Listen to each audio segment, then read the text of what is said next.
Hello friends, आज हम लोग एडुटेरिया टेस्ट सीरीज का दूसरा सेट चलाने वाले हैं। एनसीईआरटी फाउंडेशन टेस्ट सीरीज है। आइए हम लोग टेस्ट को लगाते हैं। फ्रेंड्स, जैसा कि आप लोग को नोटिफिकेशन मिल ही गया होगा, बिहार दरोगा 200 से 2000 से ऊपर सीट आने वाले हैं। तो आप लोग तैयारी में जुट जाइए और हर दिन एक टेस्ट लगाने की कोशिश कीजिए। आइए टेस्ट को स्टार्ट करते हैं।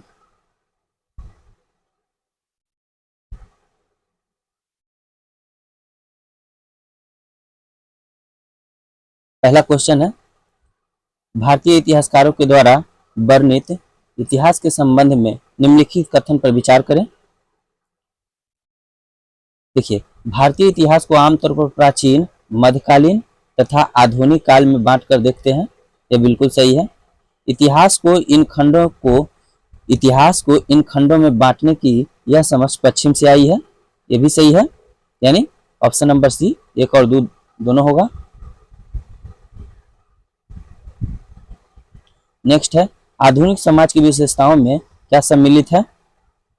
आधुनिक समाज की विशेषताओं में क्या सम्मिलित है? आंसर हो जाएगा डी, स्वतंत्रता था, समानता और लोकतंत्र। नेक्स्ट क्वेश्चन है, रॉबर्ट क्लाइव ने हिंदुस्तान का नक्शे तैयार करने का काम किसे सौंपा था? आंसर है ए, जेम्स रेनेल को।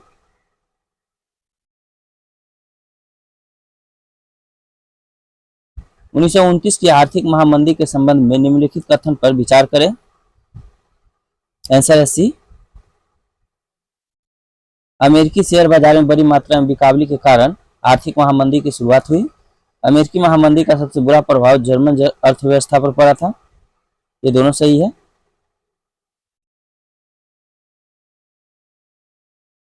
1946 में दिल्ली में हुए पुलिस हड़ताल का मुख्य कारण क्या था?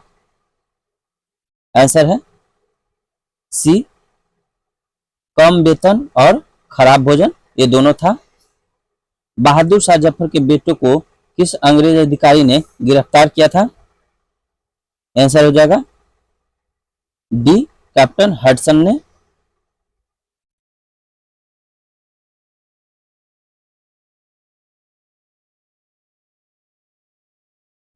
वाणिज्यिक कंपनियों के बारे में निम्नलिखित कथन पर विचार करें। पहला कथन है, वाणिज्यिक कंपनियों का मुख्य लक्ष्य प्रतिस्पर्धा से बचकर मुनाफा कमाना था। वे सस्ती चीजें खरीद कर उन्हें उच्च कीमत में बेचती थी, यानी सी हो जाएगा। दोनों सही है।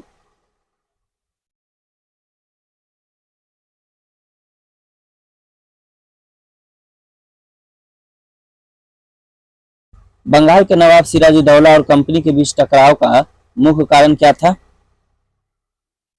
आंसर है ए, फरमान का दुरुपयोग करना।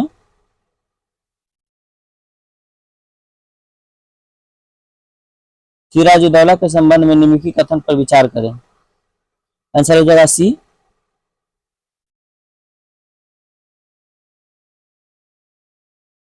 दो और तीन है, तो देखते हैं दो को। अंग्रेजों और सिराजुद्दौला के बीच राजस्व को लेकर विवाद हुआ था। ठीक है, सही है। सिराजुद्दौला का रॉबर्ट क्लाइव के साथ 1757 ईस्वी में पलासी का युद्ध किया था। ये भी सही है।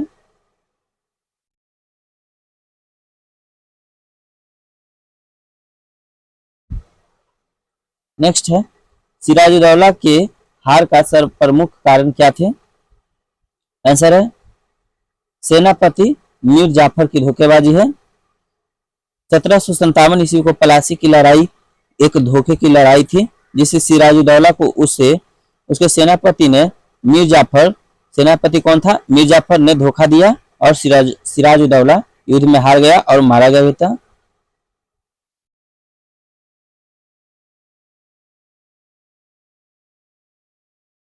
फिर पलासी के युद्ध के पश्चात उत्पन्न परिस्थितियों के संदर्भ में निम्नलिखित कथन पर विचार करें। इसमें कथन दिया है और कौन सा असत्य है उसके बारे में बताना है। तो असत्य है केवल दो, यानी सिराजुद्दौला को मार दिया गया और मीर कासिम बंगाल का नवाब बना। यह गलत है।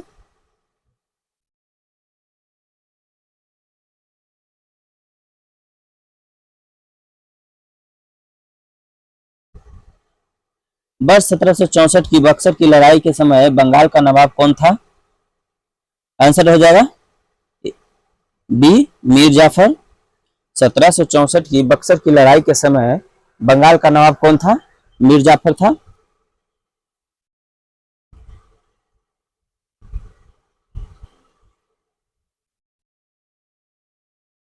नेक्स्ट है,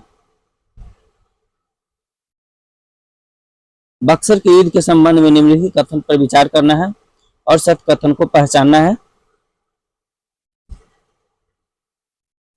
बक्सर की लड़ाई केवल अंग्रेजों और मीर कासिम के बीच हुई थी, यह गलत है। बक्सर के युद्ध के पश्चात मुगल सम्राट ने कंपनी को बंगाल की दीवानी और फौजदारी अधिकार दिए थे, यह भी गलत है। यानी ऑप्शन नंबर डी, ना तो एक नहीं दो होगा। इसमें था बक्सर का युद्ध 1764 ईस्वी में मीर कासिम, अवध के नवाब एवं मुगल बादशाह शाह आलम द्वितीय के और अंग्रेजों के मध्य हुआ था। यह प्रथम युद्ध था जिसने अंग्रेजों को सैनिक श्रेष्ठता साबित किया। यह प्रथम युद्ध था जिसमें अंग्रेजों ने सैनिक की श्रेष्ठता साबित किया। 1765 ईस्वी में मुगल सम्राट ने कंपनी को बंगाल प्रांत का दीवान घोषित कर दिया था। कंपनी केवल दीवानी अधिकार ही संभालती थी, परंतु फौजदारी अधिकार नवाब की जिम्मेदारी थी।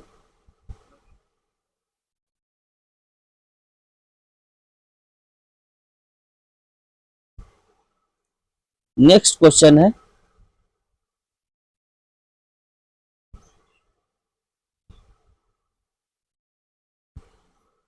सहायक संधि के संदर्भ में निम्नलिखित कथन पर विचार करना है।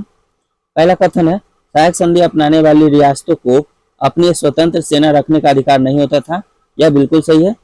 सहायक संधि अपनाने वाली रियासतों को कंपनी द्वारा सुरक्षा दी जाती थी, यह भी सही है। सुरक्षा की निर्धारित रकम नहीं चुकाने पर कंपनी उसके रियासत का इलाका अपने कब्जे में ले लेती थी, यह भी सही है। यानी ऑप्शन नंबर डी हो जाएगा, 1 2 3।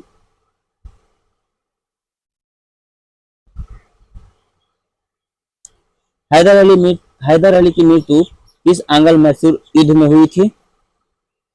आंसर है बी, द्वितीय आंग्ल मैसूर युद्ध में हुआ था। हैदर अली मैसूर का शासक था। हैदर अली कहाँ का शासक था? तो मैसूर का था।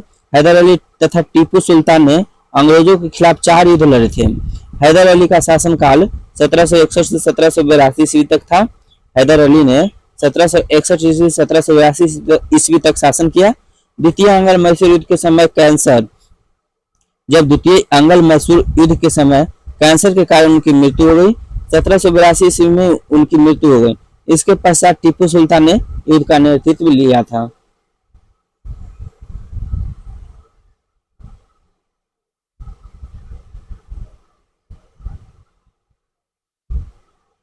टीपू सुल्तान ने अंग्रेजों के खिलाफ निम्न में से कौन से कदम उठाए? टीपू सुल्तान ने अंग्रेजों के खिलाफ निम्न में से कौन से कदम उठाए? देखिए, उसने फ्रांसीसी व्यापारियों के साथ घनिष्ठ संबंध विकसित किए, ये सही है। फिर फ्रांसीसियों की मदद से अपनी सेना का आधुनिकीकरण किया, ये भी सही है। तो इसमें बताना क्या था? सत्य कथन को भी बताना है, यानी 2 और 3 हो जाएंगे। Option number B.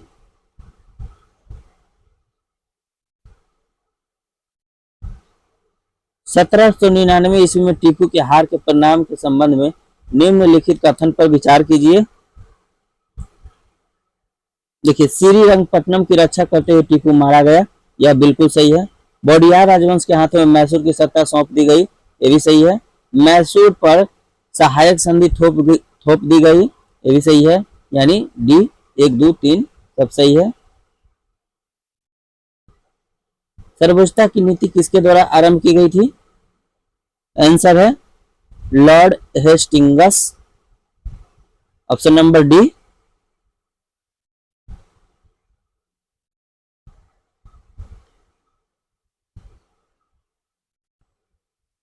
रानी चेन्नम्मा के संबंध में निम्नलिखित कथन पर विचार करें। इसमें सत्य कथन को बताना है। रानी चेन्नम्मा का संबंध कर्नाटक से है, यह बिल्कुल सही है। रानी चेन्नम्मा अंग्रेजों के खिलाफ अहिंसक आंदोलन करने वाली पहली शासिका थी, नहीं ये गलत है। फिर 1824 ईस्वी में इन्हें गिरफ्तार किया गया और 1829 में जेल में ही उनकी मृत्यु हो गई, यह सही है। यानी ऑप्शन नंबर 1 और 3 बी नंबर होगा। सर्व सर्वोच्चता की नीति अपने अपने के पश्चात सर्वोच्चता की नीति अपनाने के पश्चात अंग्रेजों ने कितूर, जो कर्नाटक में स्थित है, के छोटे से राज को कब्जे में लेने का प्रयास किया। तो रानी चेन्नम्मा ने हथियार उठा लिए और अंग्रेजों के खिलाफ आंदोलन छेड़ दिया। अंग्रेजों ने उन्हें 1824 ईस्वी में गिरफ्तार कर लिया और 1829 में जेल में ही उनकी मृत्यु हो गई। चेन्नम्मा के बाद संगोली के एक और गरीब चौकीदार रयन्ना ने प्रतिरोध जारी रखा। चौतरफा समर्थन और सहायता से उन्होंने बहुत सारे ब्रिटिश शिविरों को और दस्तावेजों को नष्ट कर दिया। अंग्रेजों ने उन्हें 1830 ईस्वी में फांसी पर लटका दिया।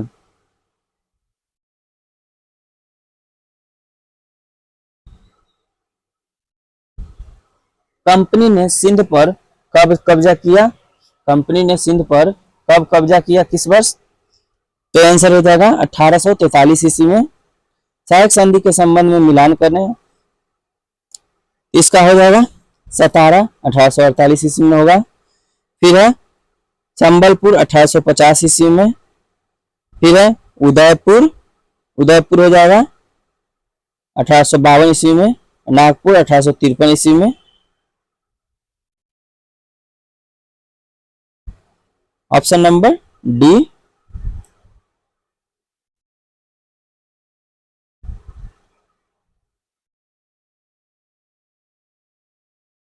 नेक्स्ट है अवध के अधिकरण के संबंध में निम्नलिखित कथन पर विचार करें। कथन है अंग्रेजों ने अवध की जनता को कुशासन के से आजाद कराने का तर्क देकर अवध का अधिकरण किया, यह सही है। फिर है अवध पर 1801 ईस्वी में सहायक संधि थोप दी गई थी, यह भी सही है। जनता अवध के नवाब से परेशान थी, अतः उन्होंने अधिग्रहण का विरोध बड़े स्तर पर नहीं किया, यह गलत है। यानी सही बताना है तो 1 और 2, ऑप्शन नंबर सी।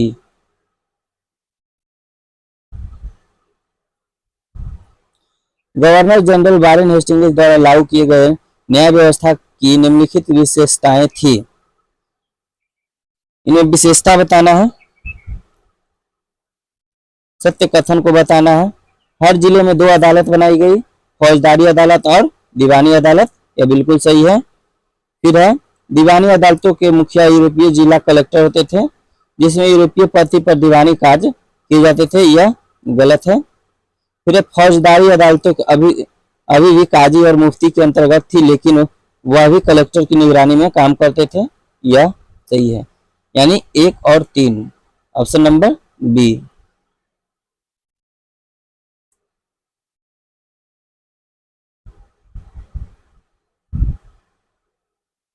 वारेन हेस्टिंग्स पर किसने इंग्लैंड में महाभियोग चलाया था? आंसर हो जाएगा डी, एडमंड वर्क ने। जिस समय बंगाल में स्थायी बंदोबस्त लागू किया गया, उस समय बंगाल का गवर्नर जनरल कौन था? आंसर है लॉर्ड विलेजली, सी नंबर। अस्थायी बंदोबस्त के संबंध में निम्नलिखित कथन पर विचार करना है, इसमें बताना है असत्य कथन कौन है। अस्थायी बंदोबस्त का लाभ प्रारंभ कंपनी को मिला, मगर बाद में उन्हें जमींदारों की अपेक्षा कम लाभ प्राप्त हुआ, यह सही है। अस्थायी बंदोबस्त की रकम ज्यादा होने के कारण कई जमींदार की जमींदारी राजस्व चुकाने में विफल होने के कारण छीन ली गई थी, यही सही है। किसानों के लिए यह व्यवस्था दमनकारी सिद्ध हुई, क्योंकि लगान की रकम बहुत ज्यादा थी और जमीन पर उसका अधिकार सुरक्षित नहीं था, ये भी सही है। यानी सब सही है, इसमें असत्य बताना है तो असत्य कोई नहीं है, तो इसमें ऑप्शन हो जाएगा कोई भी नहीं। महलवारी व्यवस्था लागू करते समय बंगाल का गवर्नर जनरल कौन था? आंसर हो जाएगा डी, आंसर बी हो जाएगा लॉर्ड हेस्टिंग्स।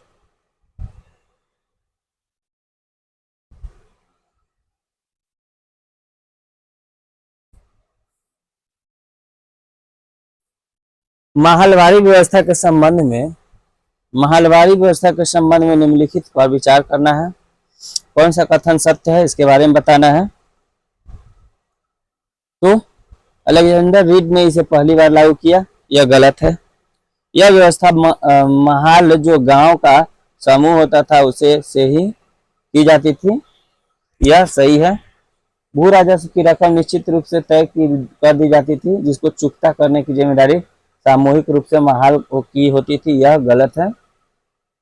यानी केवल दो, ऑप्शन नंबर ए।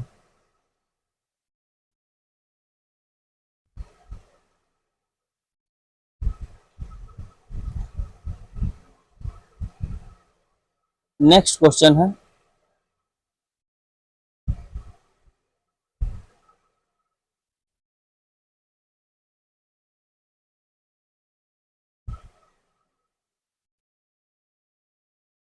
रैयतवाड़ी व्यवस्था के संबंध में निम्नलिखित कथन पर विचार करें।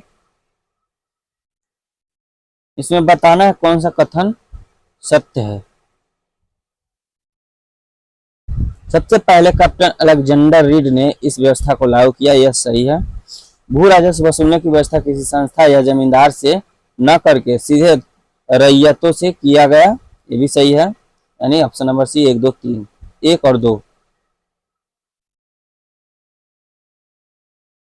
बंगाल में नील विद्रोह किस वर्ष हुआ था? आंसर हो जाएगा बी, 1859 ईस्वी में। निम्न में से कौन सा आदिवासी समूह पशुपालक नहीं थे? आंसर हो जाएगा डी, बैगा। बैगा पशुपालक नहीं थे। आंध्र प्रदेश के लावाड़िया तथा पंजाब के पहाड़ों में रहने वाली इस गुर्जर जनजाति ने समुदाय गाय भैंस के झुंड पालते थे। कुल्लू के गद्दी समुदाय के लोग गडेरिया गडेरिया थे गडेरिया गडेरिया थे और कश्मीर के बकरवाल बकरियां पालते थे। बैगा जनजाति समूह मध्य भारत में रहते थे और शिकारी और संग्रही थे।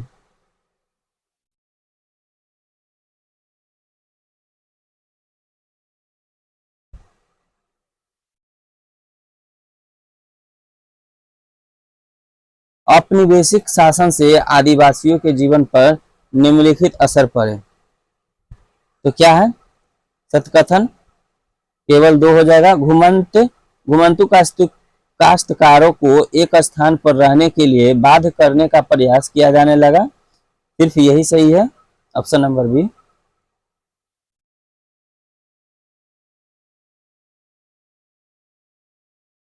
आदिवासी विद्रोह तथा उनके घटित होने वाले वर्ष का मिलान करना है। इसमें बताना है कि कौन सा विद्रोह किस वर्ष हुआ है। तो संथाल विद्रोह 1855-56 में हुआ था, ठीक है। कोल विद्रोह 1831 ईस्वी में हुआ था। बरली विद्रोह 1940 ईस्वी में हुआ था। बस्तर विद्रोह 1910 ईस्वी में हुआ था। ऑप्शन हो जाएगा सी, एक का ए, 2 का बी, 3 का डी और 4 का सी।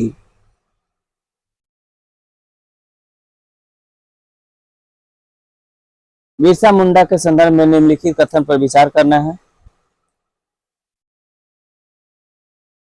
कौन सा कथन सत्य है इसको बताना है। बिरसा मुंडा समाज में सुधार के पक्षधर थे, ये बात सही है। वे एक स्थान पर टिककर खेती करने, समूह में रहने और मदिरा पान से युवाओं को दूर रहने की सलाह दिए थे, ये बिल्कुल सही है। वे जनेऊ धारण करते थे और शुद्धता व दया पर जोर देते थे, यानी सी, 1 और 2 दोनों सही है। किस गवर्नर जनरल ने यह फैसला किया कि बहादुर शाह जफर आखिरी मुगल बादशाह होंगे? किस गवर्नर जनरल ने यह फैसला किया कि बहादुर शाह जफर आखिरी मुगल बादशाह होंगे? आंसर हो जाएगा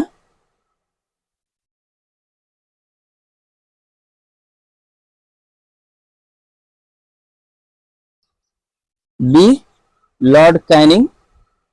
लॉर्ड कैनिंग ने यह फैसला किया था कि बहादुर शाह जफर आखिरी मुगल बादशाह होंगे।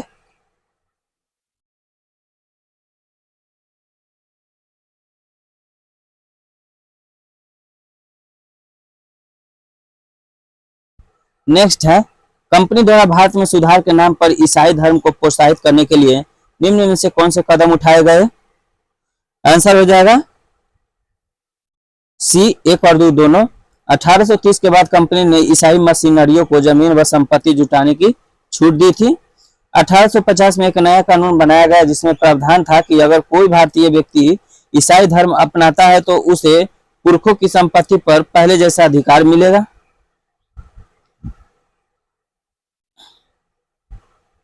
मंगल पांडे को किस दिन फांसी दी गई?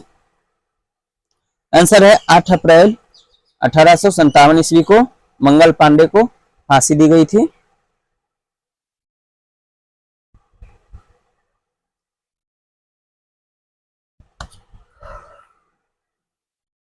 अठारह के विद्रोह के बागी और उनसे संबंधित क्षेत्र का मिलान करना है। यह है बागी क्षेत्र और वर्ष है, इसको मिलाना है। तो एक का हो जाएगा बी, नाना साहब कानपुर हो जाएंगे। फिर है 2 का ए, बिरजिस कद्र लखनऊ से हो जाएगा। फिर है रानी अवंतीबाई लोधी राजगढ़ से है और रानी लक्ष्मीबाई झांसी से है, यानी ऑप्शन नंबर डी सही है।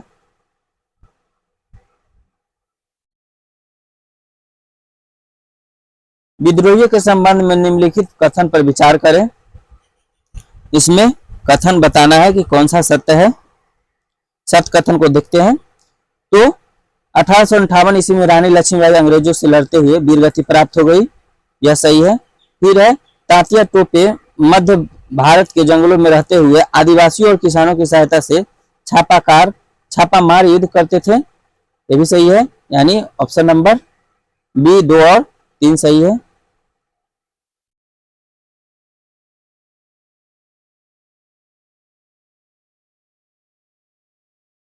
नेक्स्ट है 1857 के विद्रोह के बाद अंग्रेजों ने अपने नीतियों में निम्नलिखित बदलाव किए। इसमें सत्य कथन को बताना है। ईस्ट इंडिया कंपनी के सारे अधिकार ब्रिटिश साम्राज्य के हाथ में सौंप दिए गए एवं एक परिषद का गठन किया गया जिसे इंडिया काउंसिल कहा गया, यह सही है। डलहौजी के व्यापकता के सिद्धांत को त्याग दिया गया और स्थानीय शासकों को दत्तक पुत्रों को सत्ता सौंपने की छूट दे दी गई, ये भी सही है। अंग्रेजों ने भारतीय लोगों के धर्म और सामाजिक रीति रिवाज का सम्मान करने का फैसला किया, ये भी सही है, यानी सब सही है। 1 2 3 option number D. Asiatic society of Bengal की स्थापना किसने किया था? आंसर हो जाएगा सी, विलियम जोन्स ने। विलियम जोन्स ने 1783 से विलियम जोन्स कोलकाता आए और वे कानून के माहिर होने के साथ साथ भाषाविद भी थे। उन्होंने विभिन्न भारतीय भाषाओं का अध्ययन किया। वह एक प्राच्यवादी विद्वान थे।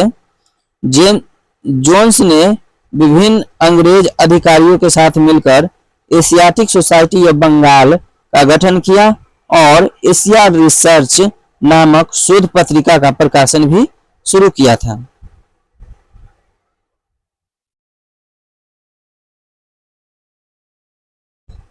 नेक्स्ट है बनारस में हिंदू कॉलेज की स्थापना किस गवर्नर जनरल के शासनकाल में हुई थी? तो आंसर हो जाएगा बी, लॉर्ड कर्नवालिस से। मैकाले के मिंट्स के आधार पर किस वर्ष अंग्रेजी शिक्षा का अधिनियम पारित किया गया था? आंसर हो जाएगा बी, 1835 ईस्वी।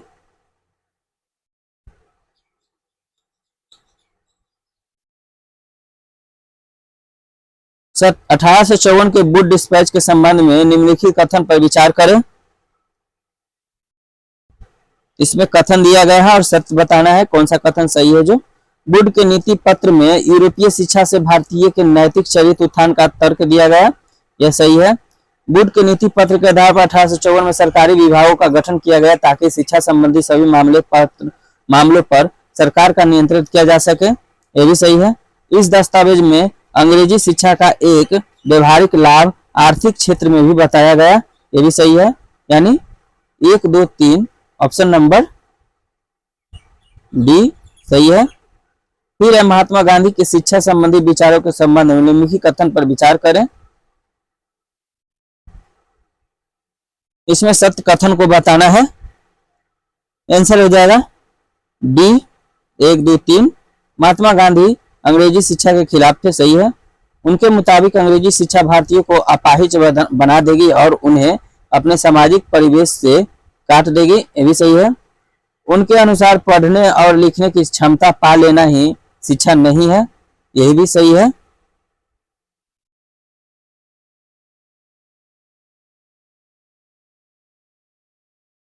टैगोर के शिक्षा संबंधी विचारों के संबंध में कौन से कथन सत्य है?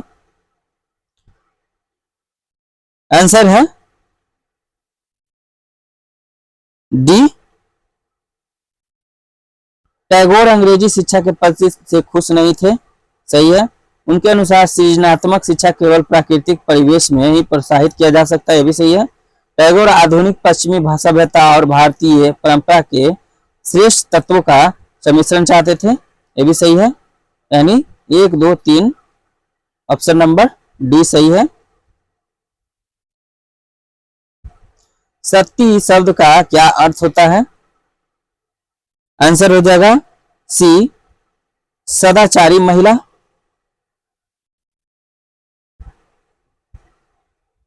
राजा राम मोहन राय के संबंध में निम्नलिखित कथन पर विचार करें।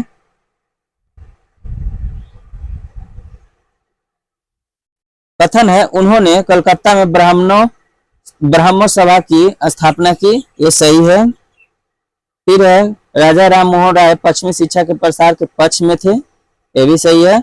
यानी 1 और 2 सही है।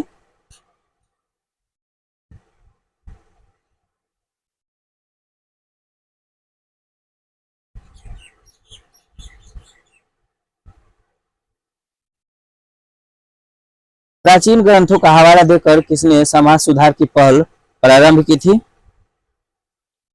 आंसर हो जाएगा ए राजा राम मोहन राय। विधवा विवाह का कानून किस गवर्नर जनरल के शासनकाल में पारित किया गया?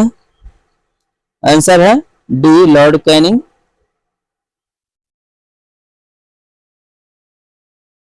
लड़कियों के लिए स्कूल खोलने वाले सुधारकों व उनके क्षेत्र का मिलान करना है। सुधारक है और क्षेत्र है, इसमें मिलान करना है। आंसर हो जाएगा ईश्वर चंद्र विद्यासागर कोलकाता और ज्योतिबा राव फूले महाराष्ट्र।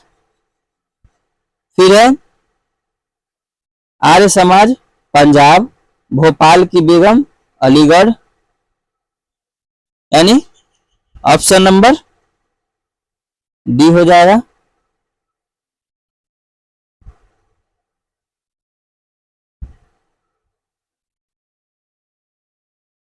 निम्नलिखित कथन पर विचार करें। ताराबाई सिंधे स्त्री पुरुष तुलना नाम की किताब प्रकाशित की थी, क्या यह बात सही है? हाँ सही है। इसमें सत्य कथन को ही बताना था, केवल एक सही है। बाल विवाह निषेध अधिनियम किस वर्ष पारित किया गया? बाल विवाह निषेध अधिनियम किस वर्ष पारित किया गया? आंसर हो जाएगा सी 1929 ईस्वी में। जाति उन्मूलन के लिए काम करने के लिए परमहंस मंडली का गठन किस वर्ष किया गया? आंसर है बी 1840 ईस्वी में।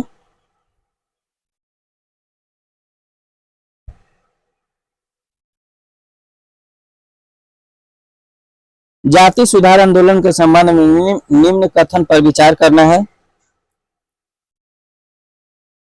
आंसर है बी केवल 2। पूर्वी बंगाल में हीरा दास ठाकुर के मतुआ पथ ने चांडाल काश्तकारों के बीच काम किया था, सही है। केवल 2। ओरु जाति ओरु मत्तम ओरु देवम मनुष्यानु मानवता की एक जाति एक धर्म एक ईश्वर, यह कथन किसका है? आंसर हो जाएगा ए श्री नारायण गुरु का कथन है।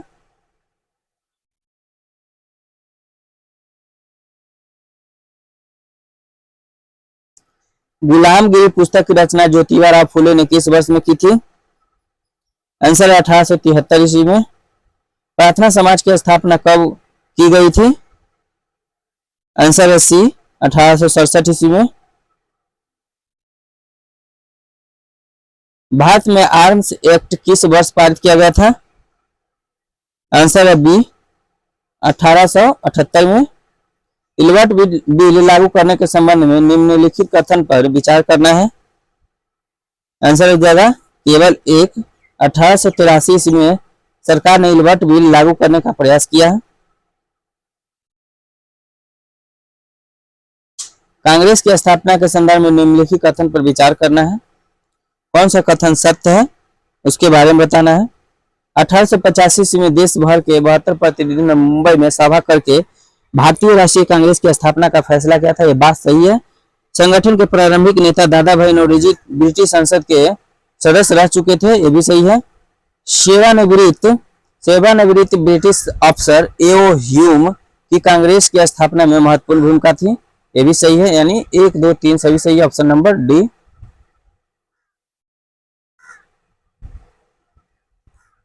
स्वराज की मांग सर्वप्रथम किसने की थी? स्वराज की मांग सर्वप्रथम किसने की थी? आंसर हो जाएगा गर्मपंथियों ने। Option number B. अंग्रेजों ने बंगाल के विभाजन के पीछे क्या तर्क दिया था? आंसर हो जाएगा सी प्रशासनिक सुविधा के लिए।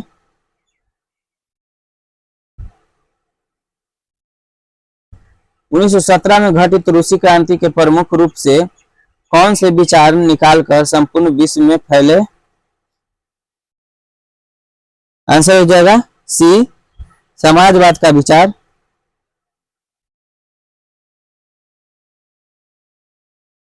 1919 के पश्चात राष्ट्रीय आंदोलन में पूर्ण भागीदारी बढ़ाने के लिए 1919 के पश्चात राष्ट्रीय आंदोलन में जन भागीदारी बढ़ाने के निम्नलिखित कारण थे।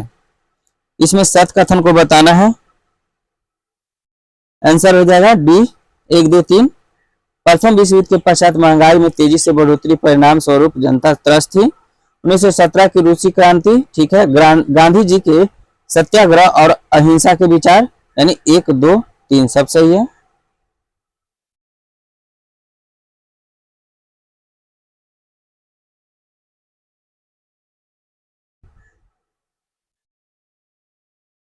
रॉलेट एक्ट के संबंध में निम्नलिखित कथन पर विचार करना है।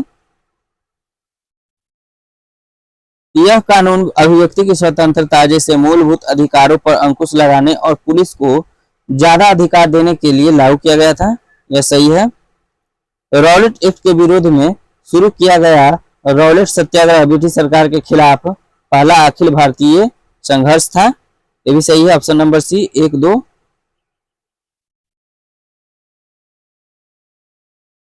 असहयोग आंदोलन के संबंध में निम्नलिखित कथन पर विचार करें। यह खिलाफत आंदोलन के बाद प्रारंभ किया गया था, फिर दोनों को एक साथ जोड़ दिया गया। क्या कह रहा है कि असहयोग आंदोलन के संबंध में कथन पर विचार करना है। तो पहला कथन है यह खिलाफत आंदोलन के बाद प्रारंभ हुआ, फिर दोनों को एक साथ जोड़ दिया गया।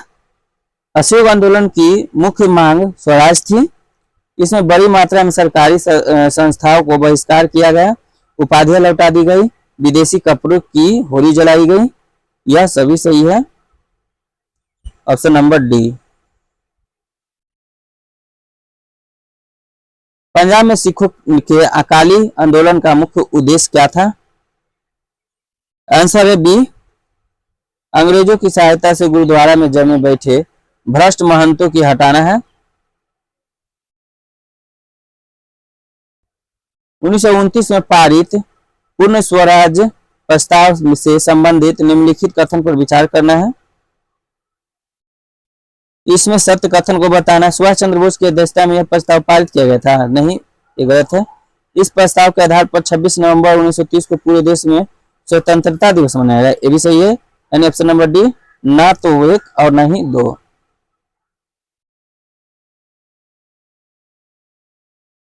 भगत सिंह के संबंध में निम्नलिखित कथन पर विचार करना है। आंसर हो जाएगा 17 दिसंबर 1928 को अपने साथियों के साथ सॉन्डर्स नामक पुलिस अफसर की हत्या हो गई। ये हो गया। 1929 ईस्वी में केंद्रीय विधान परिषद में बम फेंका, ये भी सही है, यानी ऑप्शन नंबर सी 2 और 3।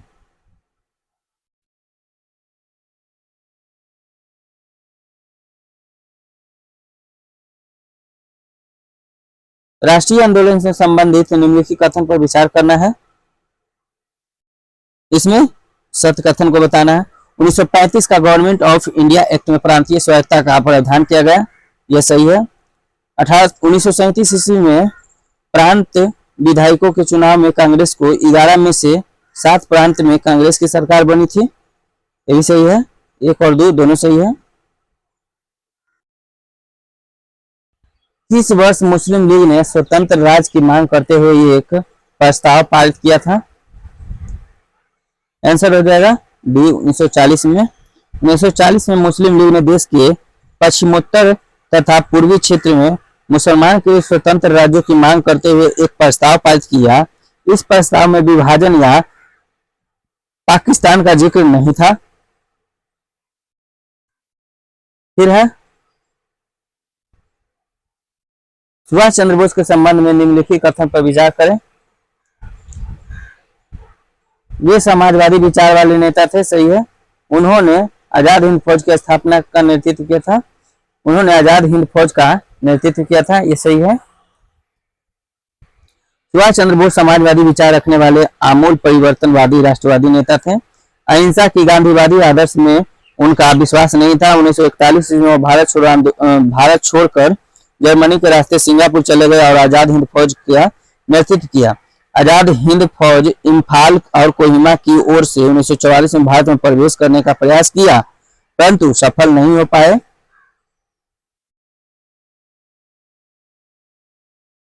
भारतीय इतिहास में दर्ज बर्बर प्रत्यक्ष कार्यवाही दिवस मुस्लिम लीग द्वारा कब प्रारंभ किया गया? आंसर होगा डी 16 अगस्त 1946 को।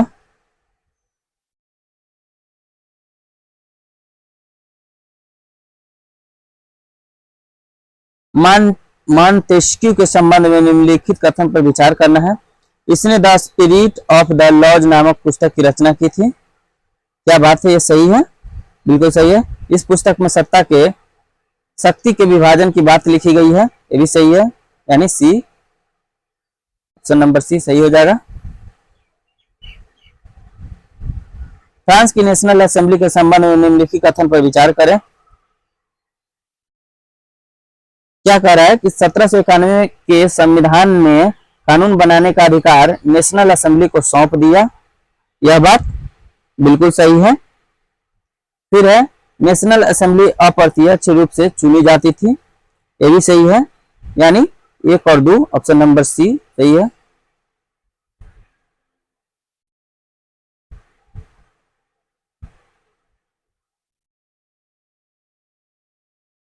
फ्रांस के राष्ट्रगान के संबंध में निम्नलिखित कथन पर विचार करें। फ्रांस की राष्ट्रगान का नाम मार्शिले है। यह गीत पहली बार स्वयंसेवियों ने पेरिस की ओर कूच करते हुए गाया था, ये भी सही है, यानी 1 और 2 दोनों सही है, ऑप्शन नंबर सी।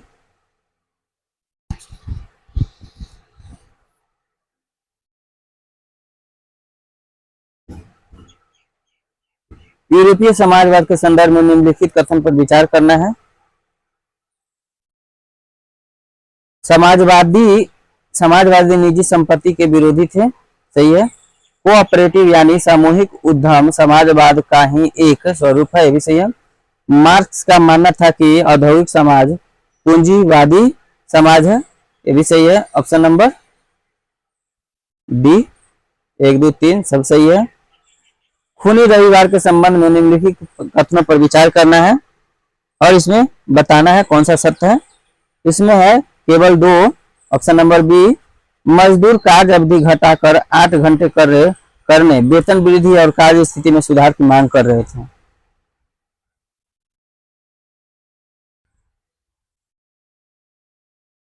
जर्मनी को आर्थिक संकट से निकालने के लिए अमेरिकी सरकार ने कौन सी योजना बनाई? आंसर है बी, डॉप्स योजना।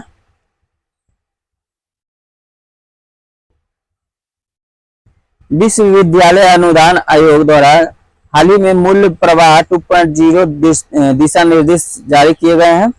मूल्य प्रवाह 2.0 दिशा निर्देशों के संदर्भ में निम्नलिखित में से कौन सा सही है? इसमें सही बताना है तो ऑप्शन नंबर ए। इसका उद्देश्य उच्च शिक्षा संस्थानों में नैतिक प्रथाओं और मानवीय मूल्यों को बढ़ावा देना है।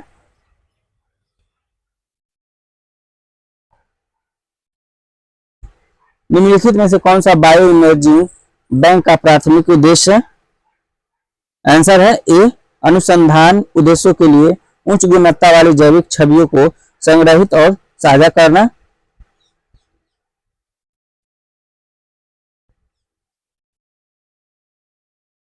हाल ही में रक्षा अनुसंधान और विकास संगठन ने यानी DRDO द्वारा विकसित काउंटर ड्रोन सिस्टम के संदर्भ में निम्नलिखित कथन पर विचार करना है। इसमें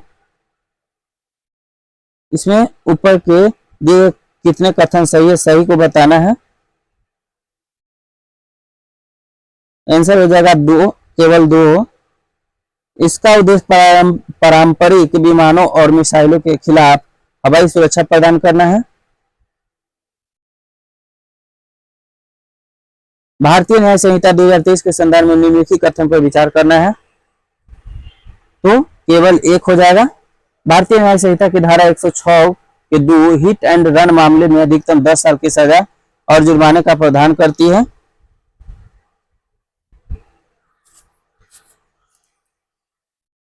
निम्नलिखित में से किस अनाज का भारत सबसे बड़ा उत्पादक और निर्यातक है? आंसर हो जाएगा सी, चावल का।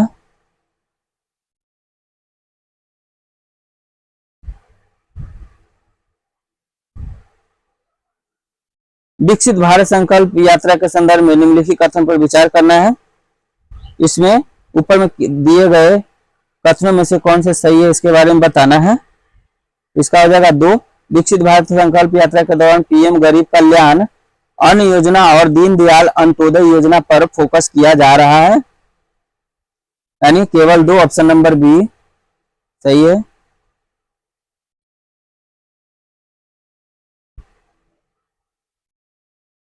भारत में अल्पसंख्यक शिक्षण संस्थान के संदर्भ में निम्नलिखित में से कितने कथन सही है? आंसर हो जाएगा डी, कोई भी कथन सही नहीं है।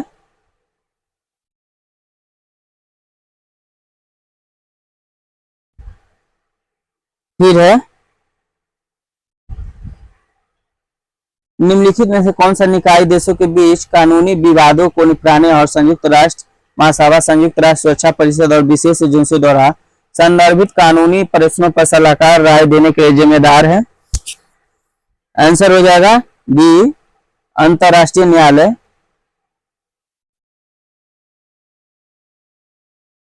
विमानन में उड़ान ड्यूटी समय सीमा का उद्देश्य निम्नलिखित में से कौन सा है?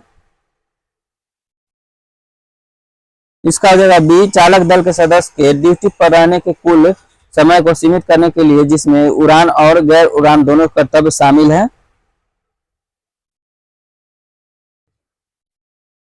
निम्नलिखित में से किस राज्य में ईगल नेस्ट वन्यजीव अभयारण्य स्थित है? आंसर हो जाएगा बी, अरुणाचल प्रदेश में।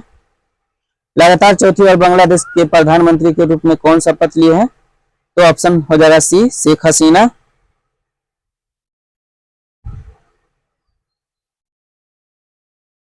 भारत के पहले डार्क स्काई पार्क का खिताब किस टाइगर रिजर्व को मिला है? आंसर हो जाएगा पेंच टाइगर रिजर्व को।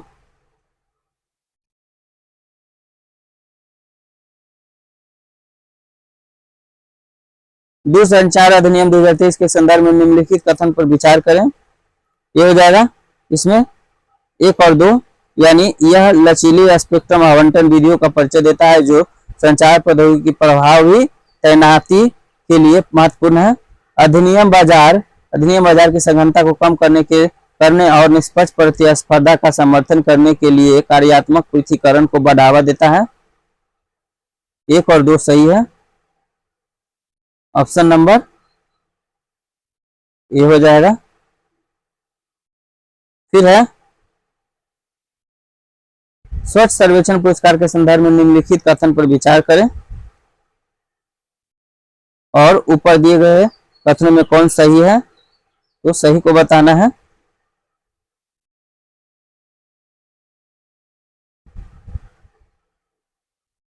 स्वच्छ सर्वेक्षण भारत भर के शहरों और कस्बों में स्वच्छता, सफाई और स्वास्थ्य रक्षा का एक वार्षिक सर्वेक्षण है, सही है। फिर स्वच्छ सर्वेक्षण आवास और शहरी मामलों के मंत्रालय द्वारा कार्यान्वयन भागीदार के रूप में quality council of India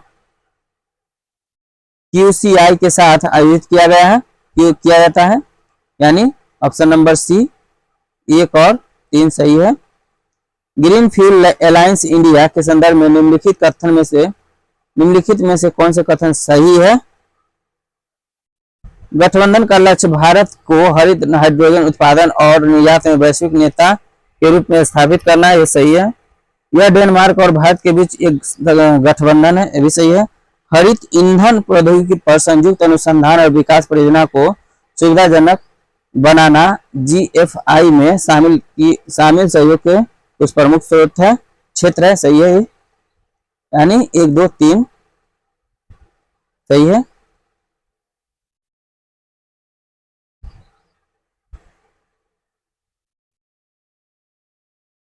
next है निम्नलिखित पर विचार करना है और निम्नलिखित में से किस फसल के लिए उपयुक्त जलवायु परिस्थितियों की आवश्यकता होती है? तो आंसर हो जाएगा बी, दाल के लिए सब परिस्थिति, इसके लिए ठंडी जलवायु की आवश्यकता होती है। आदर्श विकास तापमान 18 से 30 डिग्री सेल्सियस के बीच होती है।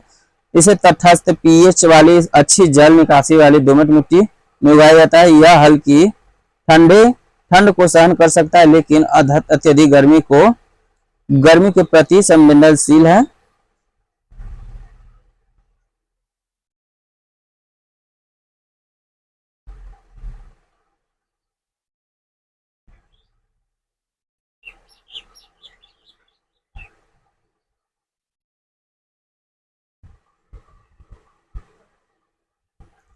निम्नलिखित कथन पर विचार करना है और कौन सा कथन सही है उसके बारे में बताना है।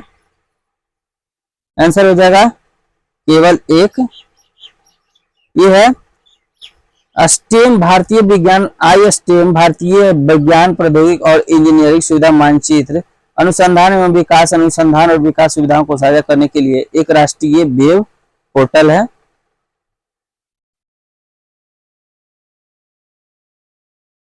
बंगाल की खाड़ी में Krishna Godavari basin deep sea project किसके द्वारा संचालित किया जा रहा है? आंसर हो जाएगा सी, ONGC के द्वारा। पीएम मोदी ने 27वें राष्ट्रीय युवा महोत्सव का उद्घाटन किस शहर में किया है? आंसर हो जाएगा बी, नासिक में।